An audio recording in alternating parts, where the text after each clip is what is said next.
of our aspirants who is already seated here with a special seat on stage, and that's Isabella Gamsk. So please, can we put our hands together for Isabella Gamsk? Yeah, thank you very much. And also, I want to invite up here to the stage Bihira Abdul Salam. Bihira Abdul Salam. Let's put our hands together for Bihira Abdul Salam. You can come through this way for safety reasons. Thank you. Also, welcoming up here is Chloe Brown. Chloe Brown. Let's put our hands together for Chloe Brown.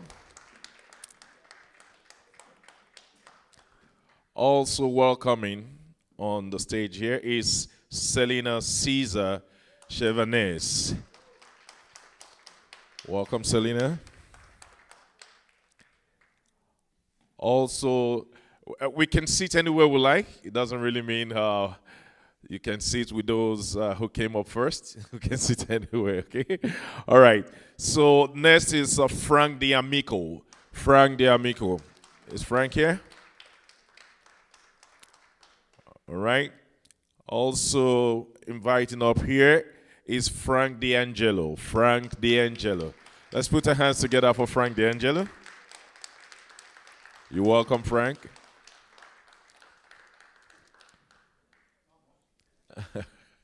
All right. Welcome also up here joining us is Philip the Cruz. Philip the Cruz. You're welcome, Philip. Also to join us is Bahira Abdul Salam. Oh, sorry, I took that a second time. My apologies. You can still clap for her. She's here. So your name appeared twice. All right. So next joining us is Chris Langefield. Chris Langefield here. Thank you, Chris.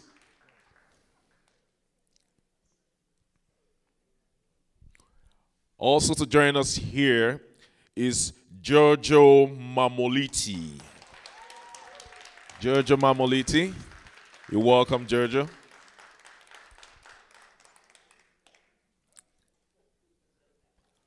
Also to join us up here is Anthony Peruza. Anthony Peruza. You're welcome, Anthony. You know, as the master of ceremony, I might be forced to do some shuffling on this stage, okay? That's why I'm the master of ceremony. Okay, so we'll make it really interesting so we don't have some of us on one side and the others just seated together. We'll make it really interesting. All right. Next to come up here is Jody Williams. Jody Williams. Also welcoming up here is Rob Davis. Rob Davis. Let's put our hands together for Rob Davis.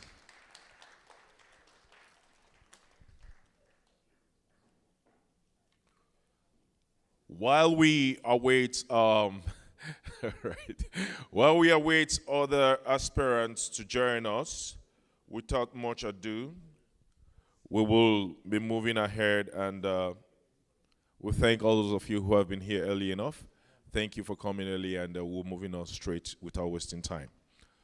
We'll be taking the land acknowledgement.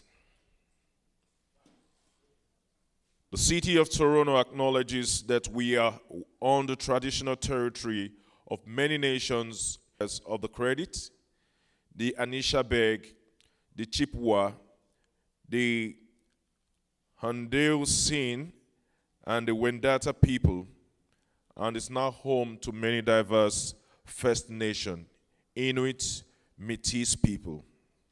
The city also acknowledges that Toronto is covered by Treaty 13, signed with the Mississaugas of the Credit, and the Williams Treaties, signed with multiple Mississauga and Chippewa band. Gentlemen and ladies, welcome. We'll be on our feet now as we take the Canadian National Anthem.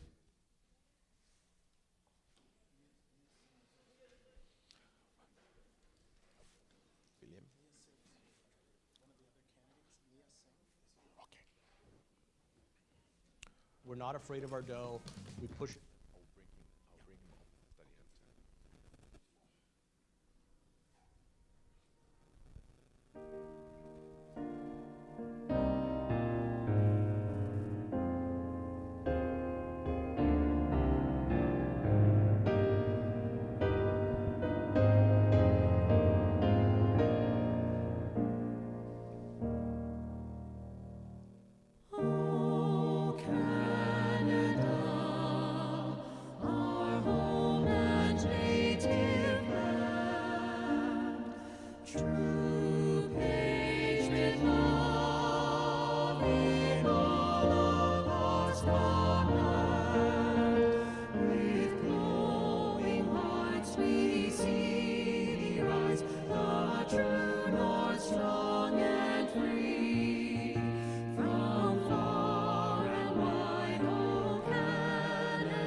Thank you.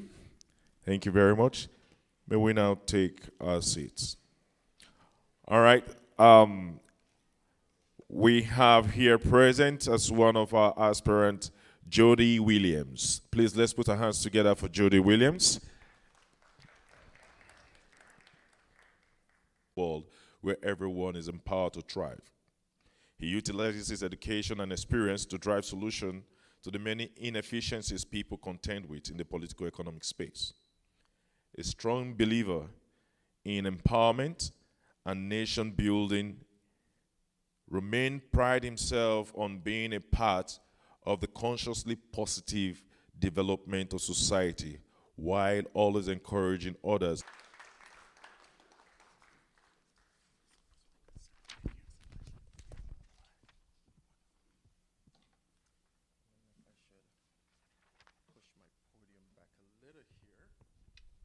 Candidates, it's indeed a pleasure for me to stand here today to moderate this session.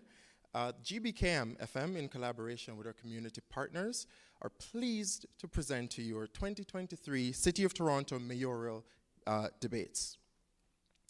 Historic the number, 102 candidates vying for your vote to be the next mayor of the City of Toronto. From the Saeed Jeffries and Nia Singh. Welcome, candidates.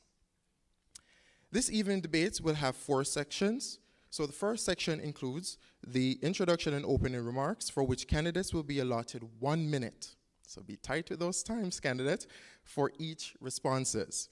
We'll have the open debate section, in which candidates will be asked questions, the same questions, that is, from the same topic areas, for which they will have 1 minute to respond. Keep those responses tight.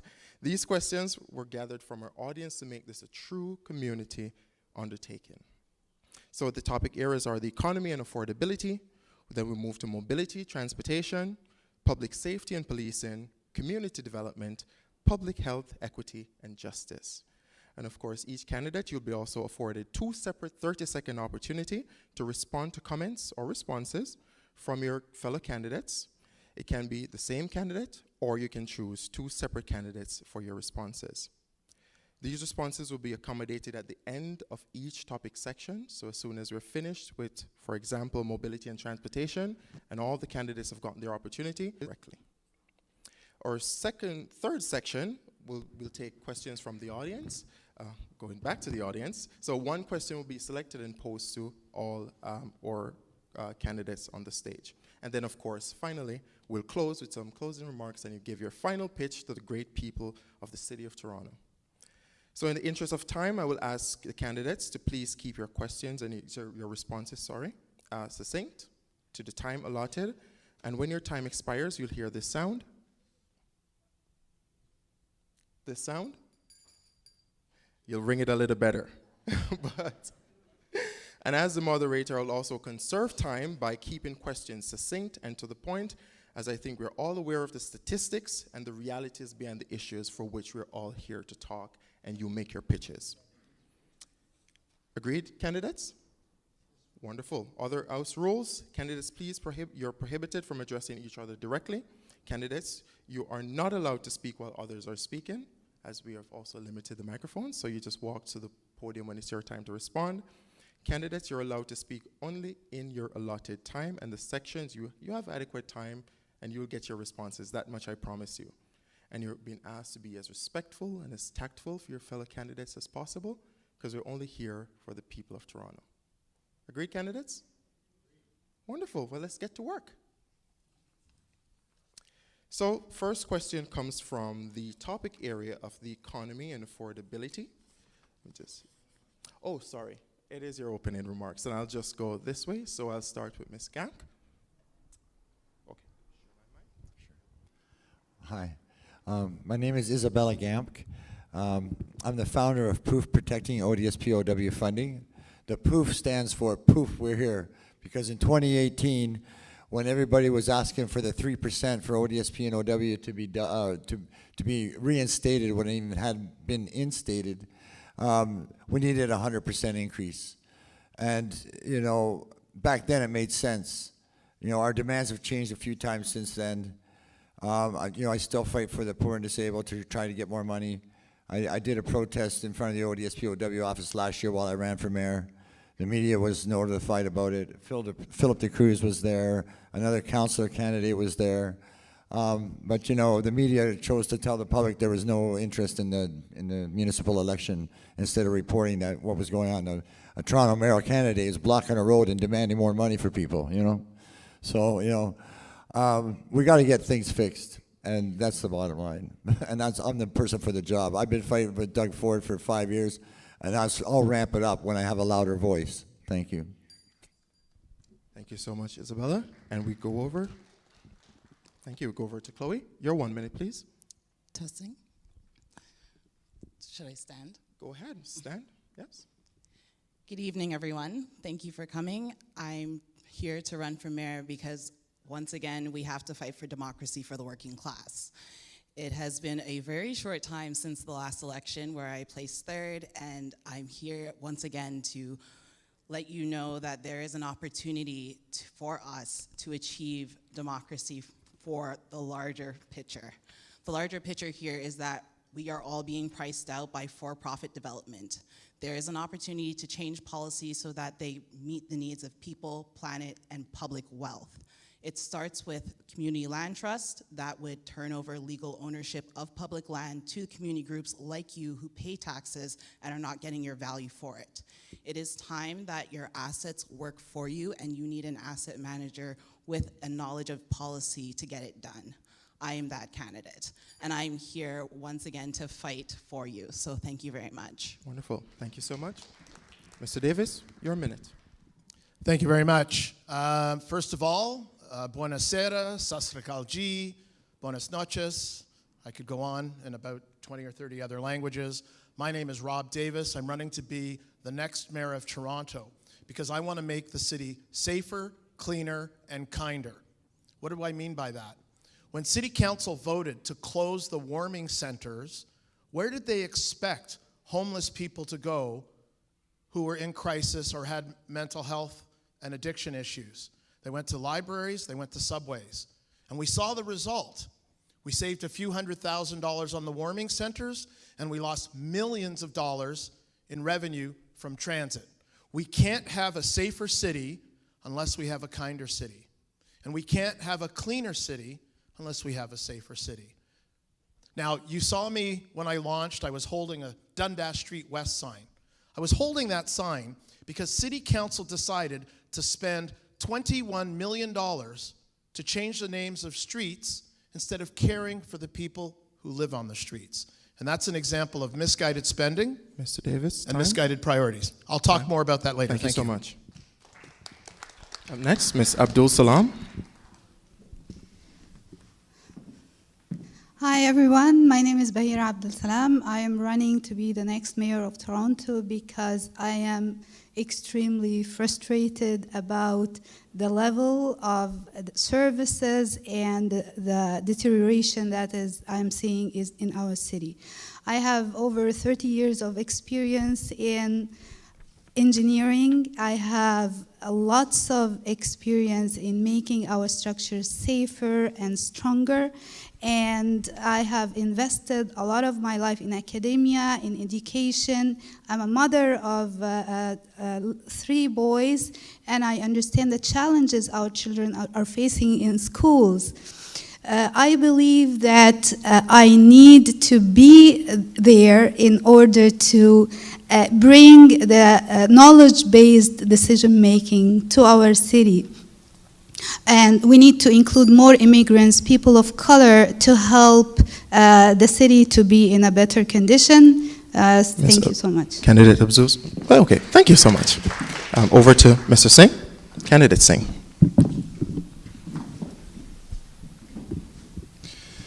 Thank you. My name is Nia Singh, and I'm running for mayor for many reasons. Before you vote for me, you should know a bit about me. I'm 49 years old, I'm a criminal defense lawyer, and prior to that, I ran a recording studio for over 20 years. The first time I ran for city council was 1997. I was 23 years old. I wanted to bridge the gap between the government and the people. Since 2010, I've been doing that consistently, because in 1997, I realized this wasn't about good ideas. It was about how many volunteers you had and how much money you've had.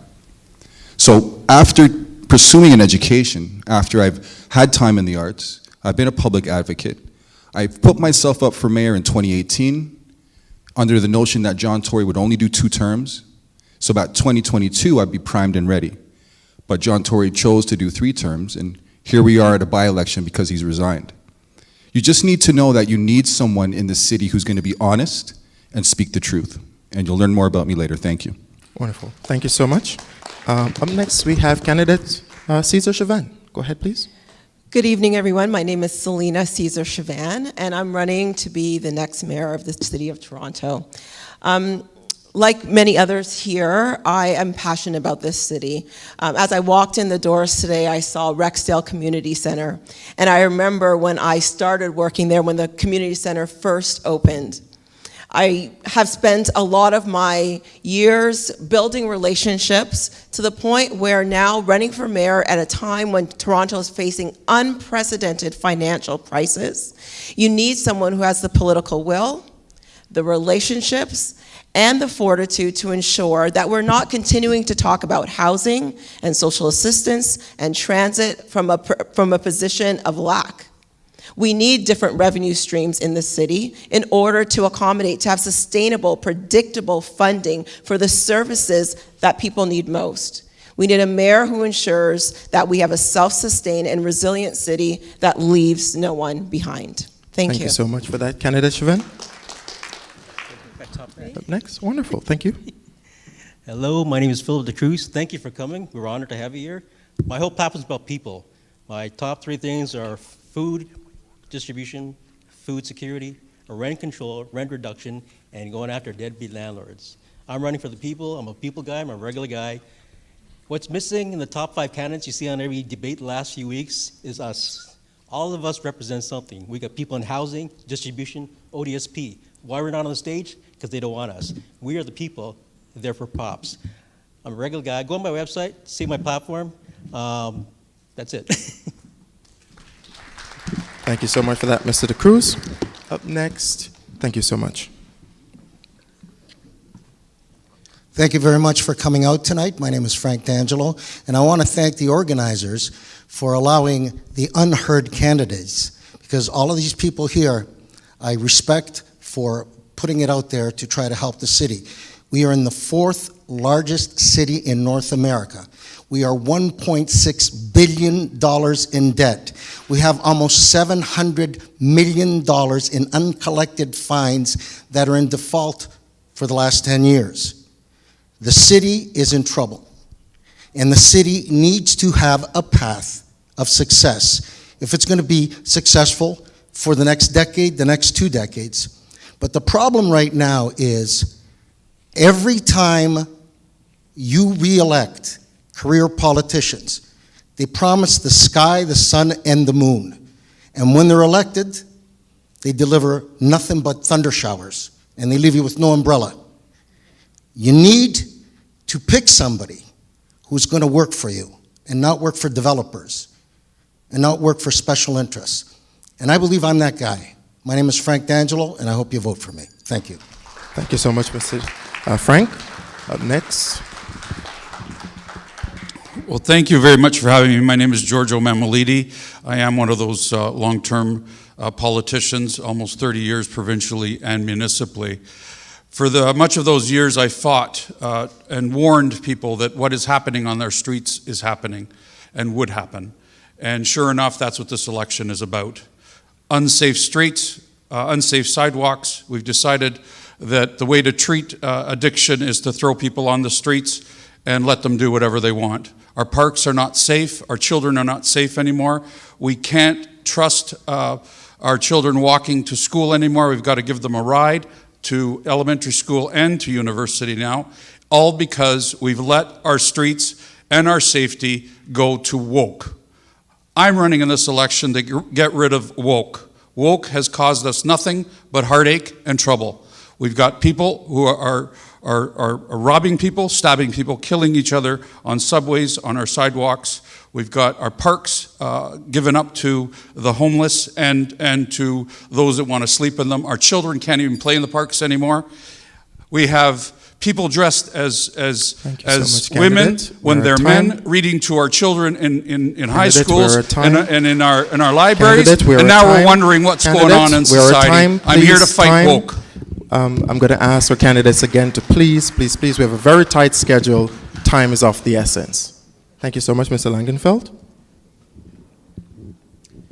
Good evening, ladies and gentlemen. My name's Chris Langenfeld, and I got into this because I've seen the efforts by Toronto City Council, led by John Tory, to keep the public from being involved in their government. And so the foundation of my running here is to restore the people's voice and involvement, and then to use that involvement and that public participation to deal with the issues of housing, crime, and TTC. So no, we don't need to throw the homeless in jail. We don't need to create warming centers for them. We need to create housing for them and put a roof over their head so they're not inclined to go onto the TTC or our libraries or creating minor crime. That'll help deal with crime issues, but also we need to deal with the problems that we have in our policing. And part of that is the lousy leadership that really we've had. John Tory was a big part of that previously, and on that police board I will make a difference. Thank you. Thank you so much, Mr. Langenfeld. Up next, candidate Toll. Reginald Toll for Mayor of Toronto. All right, guys, for too long, we've been recycling these councilors and these politicians, all right? So you have some of these councilors and these politicians, some of them are on stage tonight, and they're talking about how we need change, how Toronto's going in the wrong direction, but yet they didn't run against John Tory in the last election. So what we need is change in City Hall. We need somebody from City Hall who's not from City Hall into City Hall to make a difference in Toronto. That's exactly what we need. And what I'm wondering right now is the politicians that were at the debate yesterday, where are they today? Where are they? They're obviously not here because there's not enough cameras here. So what we need is we need real difference. We need real leadership. We need Reginald Toll for Mayor of Toronto. Thank you so much, candidate Toll. Up next, we have candidate Perusa.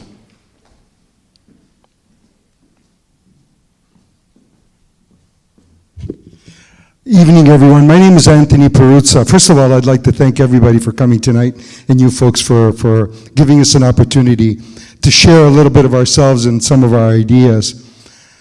Look, I started off as a carpenter. Like you, I'm an immigrant to this country. But this city was good to me. I got to be a city councilor. I love being a city councilor. Now, I want to step up and be mayor of the city of Toronto. Why? My focus is Torontonians. My compass is Torontonians. I apologize. This is my son's friend looking for my son on my phone. I'll continue this a little later, okay? Wonderful. Thank you so much, candidates.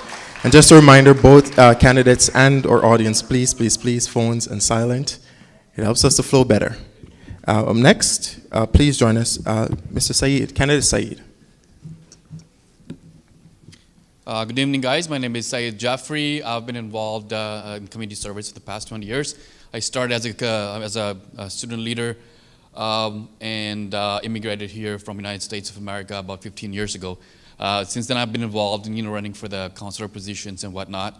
My main three aspects for the Mayor of Toronto is safety and security, because we need big safety and the gun control across the border, and the second one would be community housing, and the third one is balancing the budget, because that's where everything comes from. You want to solve anything, it needs money, it needs a budget, and that's where you start hiring people and get to work to solve any problem. So that's my nitty-gritty. Another thing I want to do is everyone has a different problem. Every citizen, every kid, every senior person has his individualized problems, so I just want to customize those problems as I become the mayor. Wonderful. Thank you so much, candidates. And this time we'll jump into our first question section, strapped for time. Candidates, just a reminder, you'll have the opportunity to respond to each question with 1 minute. Please keep to time. And after we've gone through all the candidates, if you do have any response to any of the comments, you will be allotted one of your 30-second response period. But up first, we have our question coming from the topic area of the economy and affordability. And yes, we picked a question directly from the audience. So first question, and I'll go this way with our responses. So wonderful, thank you so much. Thank you. I think I'll need a little assistance up here in a short while to help me with the mic and passing that around. But first question, candidates. How will you navigate the bureaucracy of City Hall to ensure that your plans are executed? What will you do if, once you're in office, you realize that the City of Toronto, cannot afford your plan and the programs you have for the City of Toronto? Ms. Gam, Isabel. Hi. Yeah, the city needs to find new ways of raising revenue. The TTC, if you ride it, you see empty ad spaces everywhere. They got to change their ad system somehow to get more advertising. If we want to increase the TTC ridership, we have to have better service to generate more money through the TTC. We need dedicated streetcar tracks. We should partner with celebrities to try to sell some products, maybe to try to raise money for the coffers. Something that people will use every day. It could be anything from running shoes to tools to something with our logos on with match to something else. I want to address one thing about drag queens and stuff, because, sorry, I'll do that next time. We're at time. Ms. Chloe, candidate Chloe, you're next. My plan for working with other levels of government is ensuring that the City of Toronto's agencies, boards, and corporations are aligned with other levels of government's missions. And one of the reasons why this is important is to make sure that loans and grants from other levels of government are aligned with local opportunities. Furthermore, this is about building an uptown, midtown, and downtown Etobicoke. There's big opportunity here in this region if we are actually invested. Thank you so much. Candidate Davis, your 1 minute. Thank you. I'm going to stand. So listen, the question is, how are you going to persuade people? And what you have to know, because I'm a former city councilor, I was elected in 1991. I was 26 years old when I registered. I was one of Ontario's youngest politicians. And I didn't get elected by not being able to persuade people to vote for me. And as mayor, I'm going to use the power of the office of the mayor to persuade members of council to support my agenda. I was asked a question, another media outlet asked you, how do you take your coffee? And I wrote, black and strong like the next mayor of Toronto. So I'm going to be a strong mayor, and I'm going to use the strong mayor powers. Thank you so much, candidate. Thank you so much. Candidate Abdul Salam. Your minute, please. Okay, so I am an engineer and I am an entrepreneur at the same time. So I believe that we should make value engineering and auditing for all the projects that are currently in place. We need to make the most efficient way for addressing all the projects that we have. We need to use innovative technologies to bring our prices down. And this is how we are going to save the economy. We need also to make inclusive and make our city inclusive. That this is gonna Thank you so much, candidates. of Abdul Salam. Thank you so much. Just a reminder of the question. Your minute will remain. How will you navigate the bureaucracy of City Hall to ensure that your plans are executed? What will you do if once in office you realize that the City of Toronto cannot afford your plan or programs? Your 1 minute. Thank you. How to navigate the bureaucracy at City Hall is by forming relationships. And the good thing is, over my years of advocacy, I've built relationships with some of the city councilors. It's very difficult for councilors to get beyond their next election. So what I would make sure as mayor, the entire city, so the councilors will want to go along with my program because their voters would be happy. So it's about being realistic and being a human being. When it comes to the budget, how would we do this without a budget? I'm at 34 seconds. Oh, that's the 30-second mark. Okay, thank you. How do you manage without a budget? The thing is, we waste so much money at City Hall. One of the first things I would do is cut all the expense budgets for councilors for their lunch and their parking and their freebies because our city deserves so much more. Budgets are unfortunately broken. And what we need to do is increase revenue spending and ensure that we're not wasting money on frivolous things. Thank you so much, Candidate Singh. You're Thank you. Your minute. Thank you.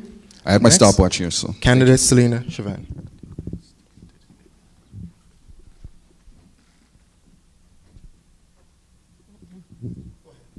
Your minute. Thank you. So how to navigate City Hall? Well, it is about relationships. And as I started saying in my previous answer, I've worked with the City of Toronto, most notably and recently on the Black Scientist Task Force as we navigated through COVID. But when it comes to other levels of government, as a former member of parliament and parliamentary secretary to the Prime Minister, there has been those relationships on the federal level that I could use and leverage to create those different revenue streams. But more importantly, I think the most important relationship that we have is the relationship with the people of Toronto. Toronto's not just an economic powerhouse, it is a political powerhouse. And if we need new revenues, and if going to the feds is one of the ways to do that, we need to remember that in 2015, 2019, and 2021, Toronto showed up for the federal government, and it's time for different levels of government to show up for Toronto.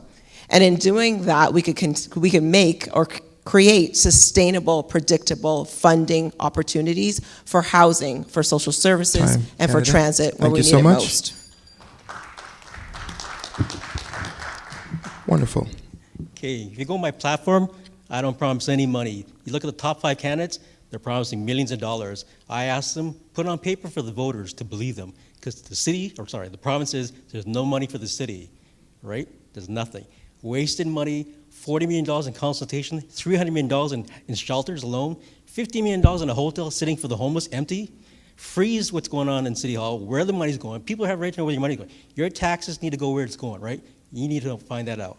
So find out where the money's going, freeze it. If you can't work my program, I work for Ottawa. I was in the military, 20 years military.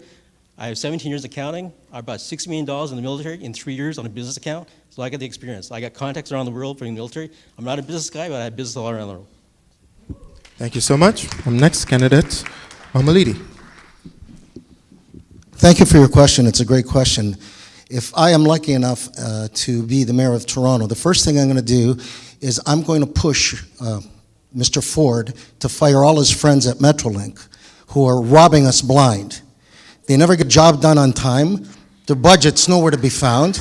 I will have all of his buddies with the big golf club memberships fired. And the second thing is I'm going to collect that $700 million that's been uncollected. And you know, we've paid for these parking enforcement officers in 10 years to collect. Not going to happen. And I'm going to stop the city from prioritizing only the lakeshore. only the waterfront, and forgetting about the rest of the citizens. Ain't gonna happen under my watch. Not gonna happen. Thank you so much, candidate. Up next, we have candidate Frank. So I think we're going to need somebody that knows the bureaucracy, first of all, and someone that isn't afraid to. And me fighting for what all of us want, and we know what we want to do. We want to deal with the issues. As for coming up with dealing with the budget issues, my background is an accountant, business systems analyst, software developer. I set up systems for places like the Hospital for Sick Kids, Ontario Nurses Association, Credit Suisse First Boston. Thank you so much. One of the reasons why I'm running is you, all of us, currently pay $2.2 billion in property taxes, which the City of Toronto collects and returns to the province. City of Toronto currently has a $1.4 billion deficit. We can't carry that deficit. But we collect $2.2 billion that you currently pay, we will be returning that to the provincial government this year. We can't afford to do that anymore. We need to knuckle up and say to the province, that money needs to stay here so that we can build the Toronto that we all want and deserve. Thank you so much, candidate Perusa. And finally, we have candidate Saeed for his minute. And just a reminder, as he walks to the stage, you do have your 30-second allotment for responses. So if you choose to use one, please. Communication kicks in, then you usually have pre-meetings. That's where you convince people. That's how important this plan is. So when I used to run council, we used to take all our councillors into confidence and tell them and prove that this is what the community needs, and that's where you convince them. So that's what I'm going to do. Power of convincing, power of leadership, prove that this is something needed by the community, and that's my plan. Thank you.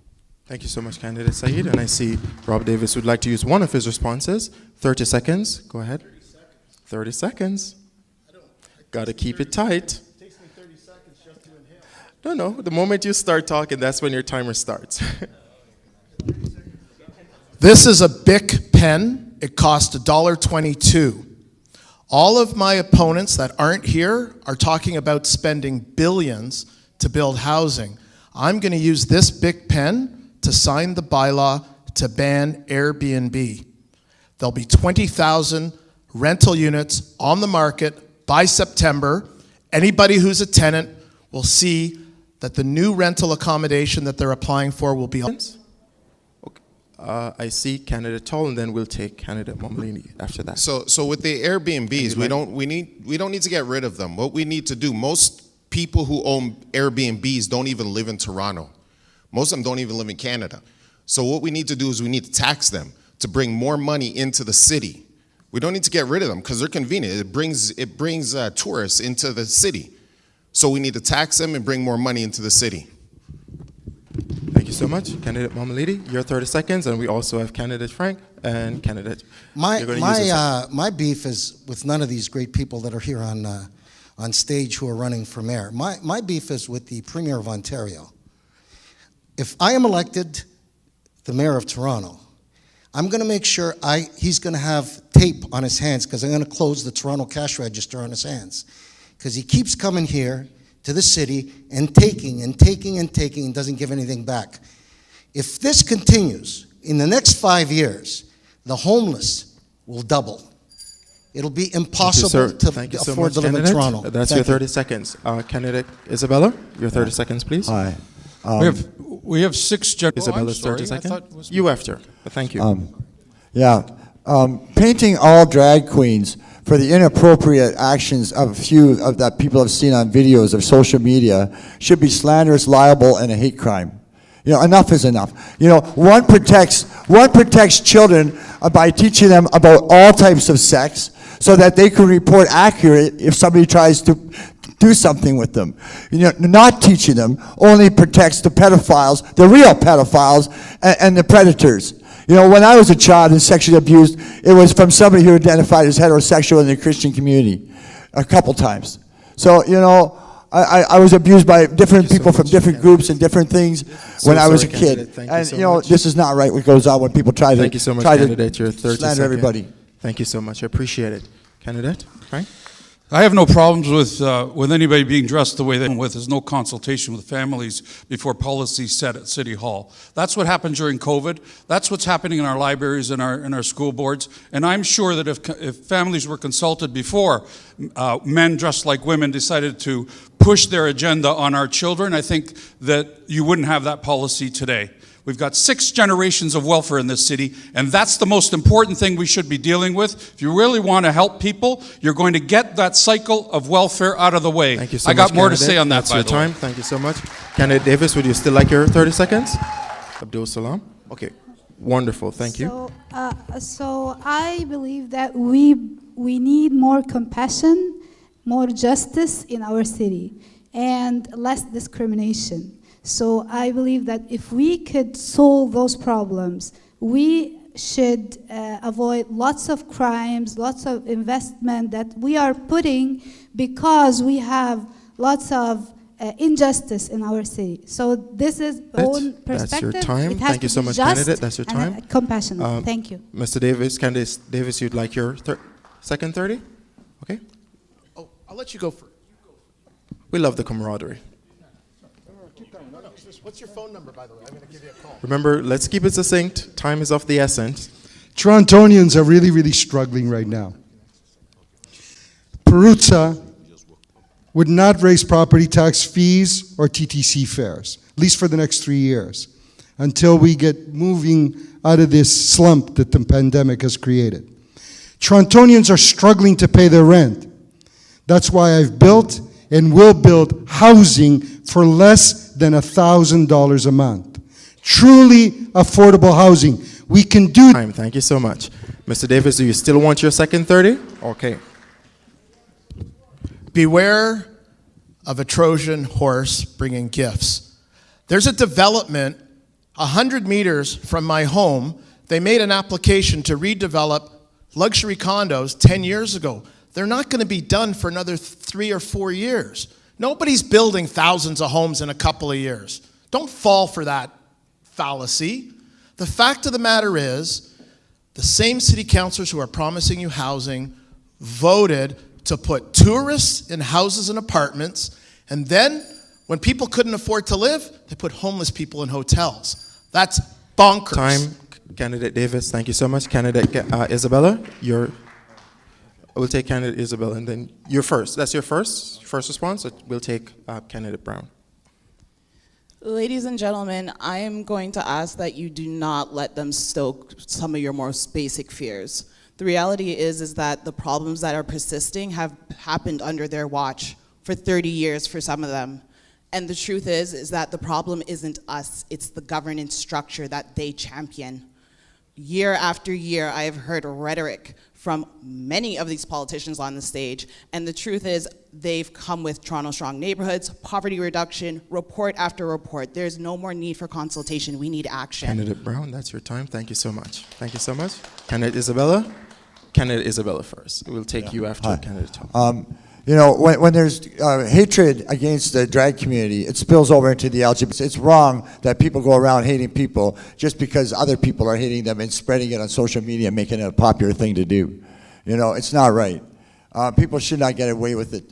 You know, it's a problem. You know, with housing, there's a lot of problems with housing. You know, we need, you know, yeah, okay, I'll wait till next time. Thank you so much. Candidate Frank, would you still like your 30 or no? Like your 30? Candidate Frank was there first. Okay. Candidate Toll. Okay. I think the first thing we need to do, as I mentioned already, right, is we need a leader who is going to stand up to the provincial government for the best intentions of Toronto. All right. For too long, we've had puppets. There are even puppets up here on this stage. And if they weren't puppets, they should have ran in the last election. Right? So what we need is real leadership. Someone who's going to stand up to the provincial government and the federal government and do what's best for Toronto. Look at this LRT. Thank you so much, all these businesses have been put down because of the Thank you LRT. so Over much, Candidate 150 Toll. businesses and over We are at time, $250 Candidate million Toll. Candidate Toll. over We are budget. at time. We are at time. Gotta be, I got folks. one. Candidate, I'm going to ask again. Please, please, I wrote please the respect the time. affordable housing package in Toronto, first 10-year affordable housing package in North America. I was the one that led the demolishing of Regent Park to build a mix in this city, and it worked well. I wanted to do it at Jane and Finch. I wanted to do it in Rexdale, and I wanted to do it in Scarborough. With the mandate of being the mayor, I'm going to do it like I did in Regent Park. 6 generations of welfare. We should be ashamed of ourselves. We should be offering people jobs instead of paychecks. And that's what I'm going to do as your mayor. We're at time, Candidate. Thank you so much. And citing that. Lots of people bringing up points that they're passionate about, but the reality is that it's supposed to be the points are we're dealing with what you're passionate about. And again, it's about bringing the voice of all the people back. If we're talking about homelessness and welfare, obviously we know that's something to deal with, but it shouldn't be because I think that's what's important. It should be because you all have a voice in our democracy, and I'm there to serve you, and I'm there to do the job for you and to make sure that your voice is heard and Thank to come you so up much, with the good ideas Candidate to fix it. Langenfeld. We're one more. Go ahead, please, Mr. De Cruz. That's your first Let's be honest. response. 80% of the Toronto population is ethnic background. Do you see it in City Hall? You see white. Nothing personal. I'm half Irish myself. We know ethnic backgrounds in City Hall. New ideas. You know, look, we have 5 black members became council last year, right? And how are they treated? They get told by white senior councilors, go in your corner, you have no voice. That's bullshit. That should stop right now. This is the 20th century. The rest of the world's caught up. Toronto's got to catch up with ethnic. Go to Montreal, see the city council. Thank you so much, candidate. We're at time. And just a reminder, please, candidates, we encourage you to please be tactful on the stage. But just a reminder, candidate Tull, you're done with your responses. Candidate Frank, you're also out of responses as well. So on to our second rounds of question, and this one will be in the topic area of mobility and transportation. Are we ready, candidates? Wonderful. So Torontonians know all too well the tribulations of using the city's public roadways, from deteriorating thoroughfares to traffic congestions caused by never-ending construction projects. With specific examples or policy measures, as mayor, how would you go about ensuring that construction projects are completed in a timely manner, roadways are duly rehabilitated, and the city of Toronto gets moving for the people and their daily lives that they have to tend to? I would make sure that they keep most of their stuff more contained and cleaned up around the sites. I use a wheelchair, so I see what goes on a lot of times around construction sites for pedestrians. You know, there's many times there's no ramps to get off the curb. If you have to go off the curb to get around a construction site, you end up having to drive on the road with your wheelchair, buggy, or people with their strollers or buggies, whatever. You know.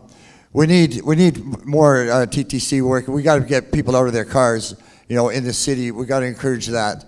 You know, I think the Gardner and the Lakeshore should be buried in a tunnel, you know, with a parkland over top of that, with trails through it and up a path, and a SkyTrain running the whole. You know, enough is enough, right? So, you know, there's many things that we could do to benefit Torontonians, and I think I'm the person for the job. Thank you so much, candidate Brown. Your minute, please. My goal with transit is to take the approach of Hong Kong and start to create real estate developments above and in transit stations. It's one of the easiest ways to generate revenue for transit development and road development. That being said, there's a lot of revenue to be created from real estate above the station, and it's opportunity to have people live above transportation that is accessible. Furthermore, I'm looking at ensuring that our multi-use trail system is available all year round. There's more than one way to get around our city. We're not investing in the multiple forms that connect to get to transit. And this is where first and last mile trips can be funded by real estate developments around our transit station, because that is our public land. We can take that revenue back. Thank you so much, Candidate Davis. Candidate Brown, over to you, Candidate Davis, for your your minute. Yes, go ahead. The time only starts when I start talking. NoNewBikeLanes.com. Bike lanes are taking half the capacity of the road system for a few people, great in the downtown, terrible in the suburbs, number one. Number two, a few years ago, there used to be 5,000 taxi plate licenses out there. City Council voted to legalize Uber. Guess how many people are driving at rush hour trying to make a buck now? 90,000 registered Uber drivers.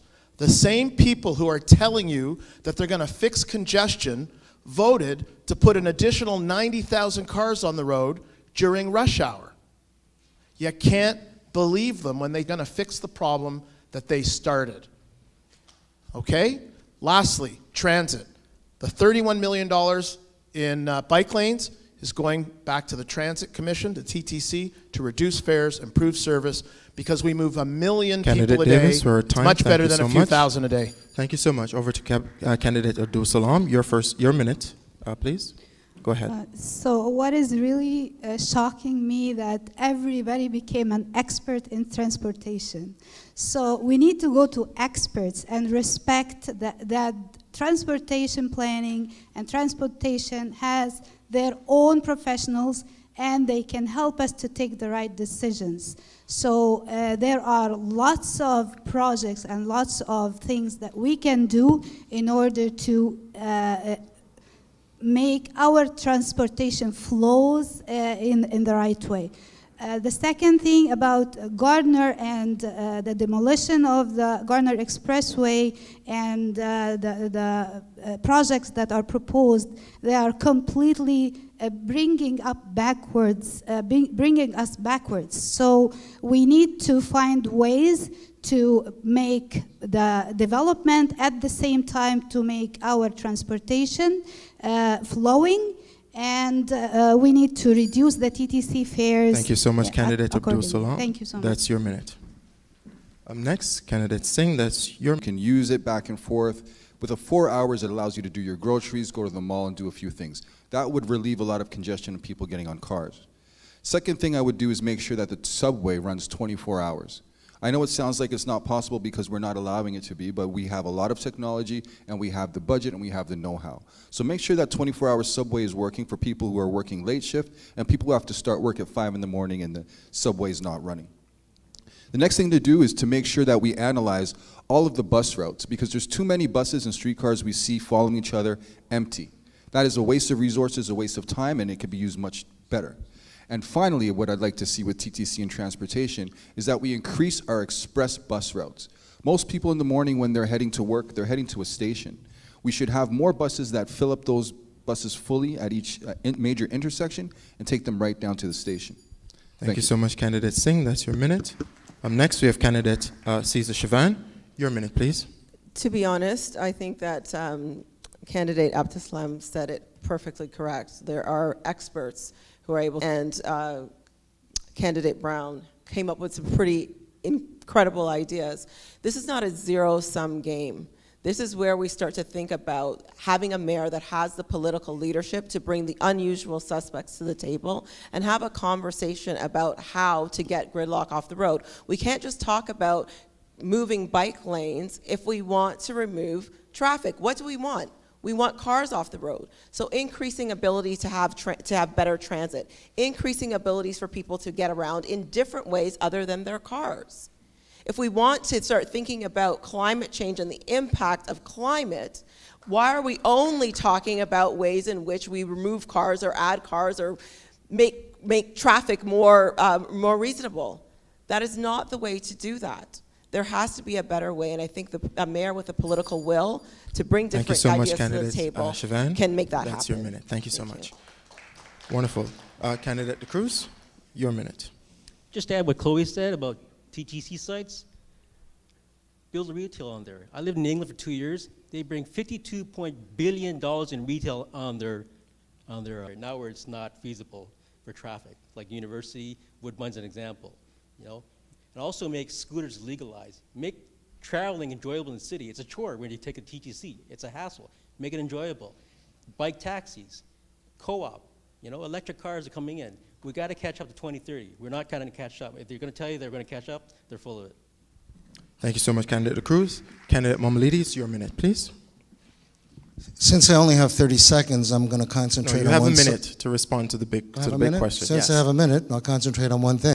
Metrolinx is the reason for traffic in Toronto and Hamilton. Their incompetence, their over budget, their gouging is disgusting. First thing, you want to get rid of the traffic? Get rid of an incompetent infrastructure builder. If you have a bad contractor, your house is going to be crap. We have a very bad Crown Corporation that's in charge of our livelihood, of the main arteries in the city. I lived for 21 years at Spadina and Eglinton. For the last 10 years, Eglinton between Spadina going west all the way to the Allen Expressway has been a mess, a disaster. And now they found out that the sewer cylinders are the wrong size. These people need to be fired. Fire Metrolinx, put a new system in place, get rid of Ford's buddies, and you will see that the traffic will be much better.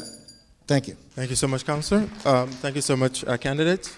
Next we have... Like anything else, I speak about common sense, not nonsense. And some of the things we're talking about is just absolute nonsense.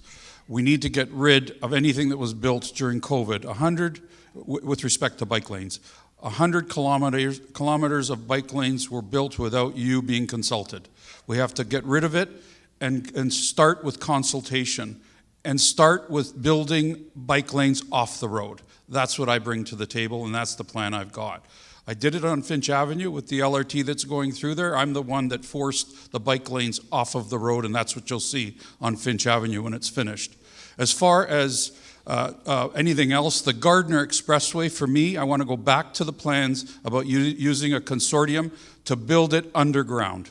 And that's what we should do to make sure that people get to work safely and also leave room for pedestrians and bikes on the top. And as far as our highways are concerned, whether you're in Mexico or whether you're in Japan or whether you're in Thank China, you so much, candidate. building That's a highway on top of a highway may be the solution to keep the cars intact as well. Candidate, that's your minute. Thank you so much. Next, candidate Langenfeld. Thank you. I'll move the bike lanes onto residential and side streets because they shouldn't be on the main arteries where the cars are meant to be moving. We want to deal with the incessant construction that we know this city has. The current councillors, their solution was to hire another level of bureaucracy to enforce that construction is done properly and on time. I'll simply charge them rents. And so when they're doing construction, they're going to pay by the hour, by the day. When they're closing down a laneway, they'll find a way to close it, reopen it quicker, and they'll take on the costs, and we won't be paying extra people to do it. With TTC, I'll get rid of the fair enforcement in body armor and uniforms, and I'll replace them with plainclothes officers. They'll be there to watch over, and if they have probable cause to assume that somebody didn't pay, then they'll stop them and charge them, but no more of this corralling people and requiring them to prove that they haven't committed a crime, which is, of course, against our Constitution. They'll also be there to back up the drivers and operators. Minute. Thank you so much. Sorry, candidate Langenfeld, that's your minute. Candidate Toll, welcome. Your minute, please. So we need to reduce gridlock and congestion downtown, right? And my plan for that, and to bring in money for infrastructure and get traffic flowing, is to introduce a toll, 75 cents, for anyone who comes in on the 401 and the 400 coming south. These guys, they come in and they work here. They add to the traffic, they add to the congestion, and they add to the stress of us trying to get around, right? So 75 cents, and that can work except a ferry service downtown, just like in New York, it works, right, from day one. What we want is we want a ferry service from downtown going to Burlington with stops in Oakville, Etobicoke, Mississauga, and then people can take the ferry instead of taking their cars and see a beautiful skyline. Thank you so much, right? Candidate Toll. And that will reduce traffic. Candidate Toll, that's your minute. Thank you so much. I have a little more to say, but thank you so much, Candidate Toll. We appreciate it. Candidate Perusa, your minute, please. Thank you. Construction, congestion, obviously very complex issues for all of us. A couple of things we can do. TTC fares, keep them down. Keep the TTC affordable. Keep service up so that it's reliable, frequent, and people use it. 2, construction projects. We need to build into the tenders how folks are going to, how the companies, the contractors are going to occupy lanes. And then we need to make it punitive. Give you an example. College Street, they dug out the south side, dug out the north side, pinched the road, trickled traffic. Didn't have to be that way. They could have worked on the south side, finished, then moved to the north side. Keep 3 lanes of traffic open, right? Currently, that doesn't happen. Limit the storage of materials and machinery on that occupy lanes that take up traffic lanes unnecessarily so that you can keep people moving. Thank you so much, candidate. Last thing. That's your minute, Get the candidate big Peruzza. trucks off the That's your 401 minute, onto the candidate 407. Peruzza. Gotta keep time, gotta keep time. Thank you so much. Candidate Saeed, your minute, please. On this issue, I'll agree with candidate Brown and candidate Bahira, because you hire the best. You hire the urban planners who are meant to be, and they will solve any problem because they work with technology, and they'll bring the best solution ever possible, and there will be no problems. Just like candidate Brown mentioned in Hong Kong, they've just done that.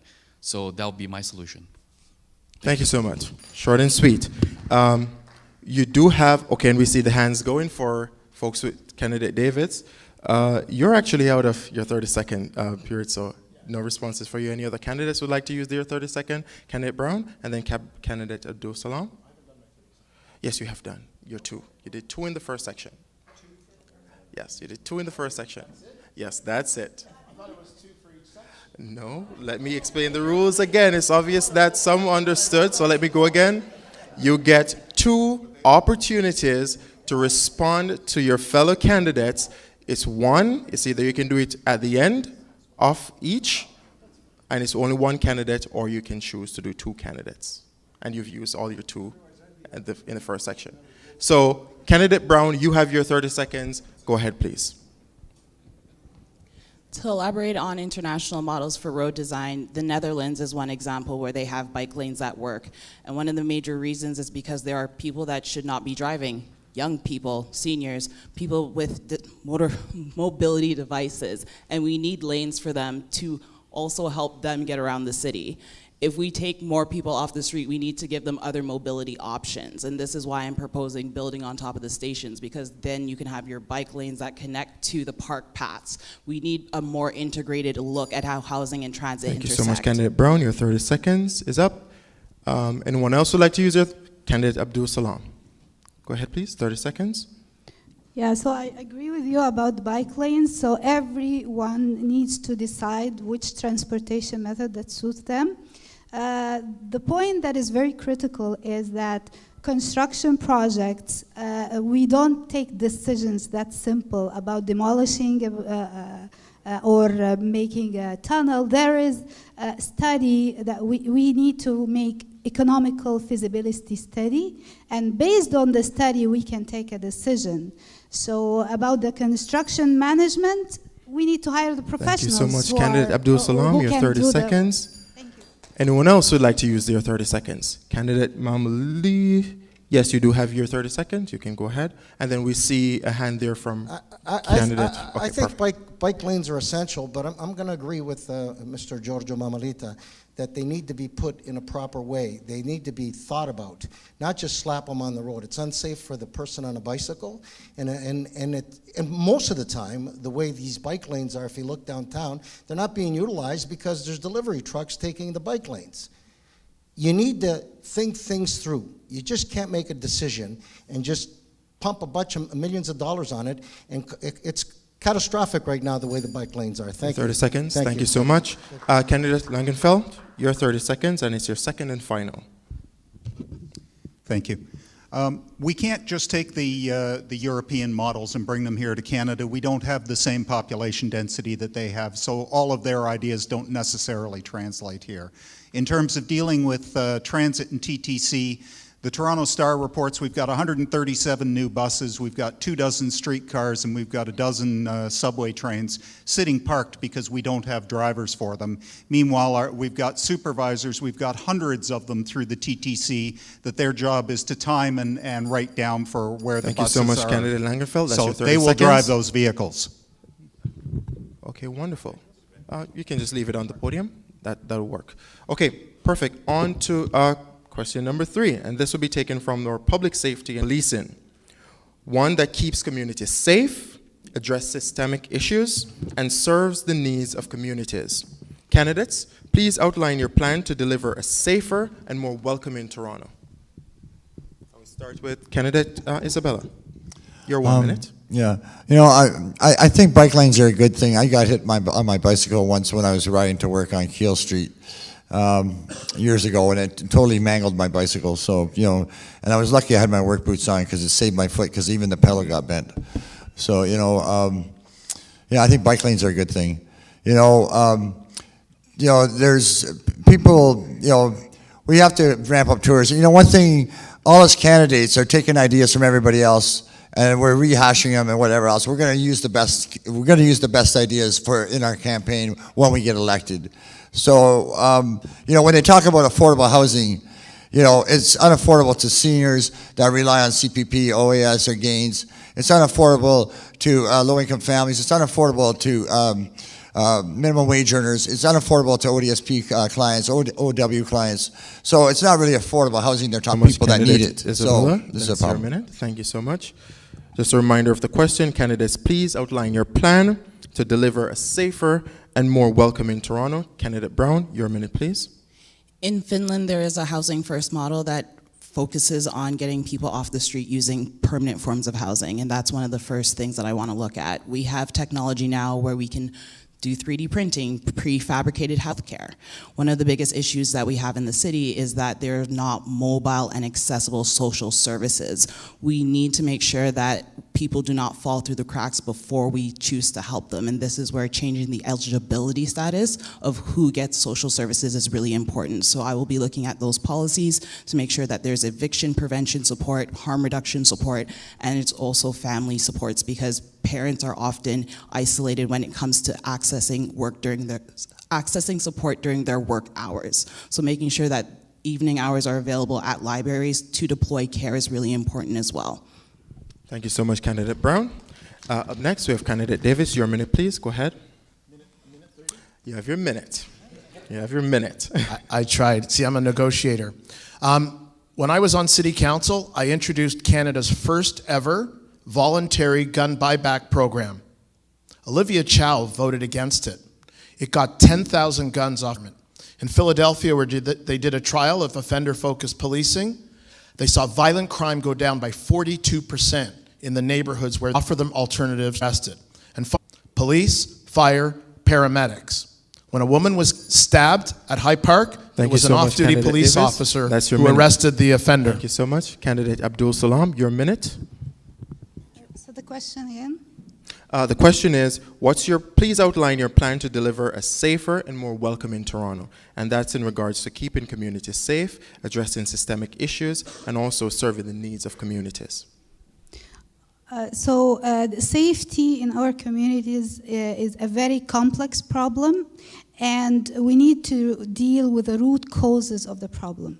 So including the standards of living, including homelessness, including providing real life for those who are on the streets, including drugs. So we need to deal with the drug problem and try to help. We need to provide support for families who are like single mothers who are not capable of taking care of their children, and then the children fall into traps, and with the social services. And this is how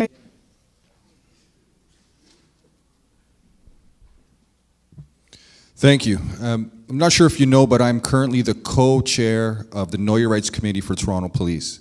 I'm also part of the PACER Committee. 6 major points just because I only have 60 seconds. The first is homelessness. The homelessness issue leads to violence. When people don't have a steady place to stay, they become erratic, they lack sleep, and their judgment is off. Next is to address the mental health issues. There's mental health issues which result from homelessness, but they also result from addictions. After that is poverty. We have to stop people from looking for a new crime to do because they don't have enough money. If we address the career opportunities, we would reduce crime greatly. Education is the key to that. We have to stop all school suspensions and expulsions, because when you expel kids from school, they end up becoming idle and they find other methods of earning an income rather than an actual job and education. And finally, connected to addictions is the treatment centers. They must be funded. Candidate Sil, that's your minute. Candidates Chavan, that's your minute, please. Caesar Chavan. So I think I'll build off of Mr. Singh's comments and use the O'Brien-Tobin example as a model for what we should be doing. And people will know that O'Brien-Tobin is the accused in the murder that happened at Kills Station. This young man was arrested, was mental health supports. What fails that deal with safety in our city. When Andrea Malganese was speaking to reporters, have to invest or create new revenue to have mental health that allows us to be safe. Minute. Thank you so much. Thank you so much. Putting police on TTC is just temporary. It's a photo ops. The core of the problems in the communities, go talk, communication, housing, 1.3 million houses.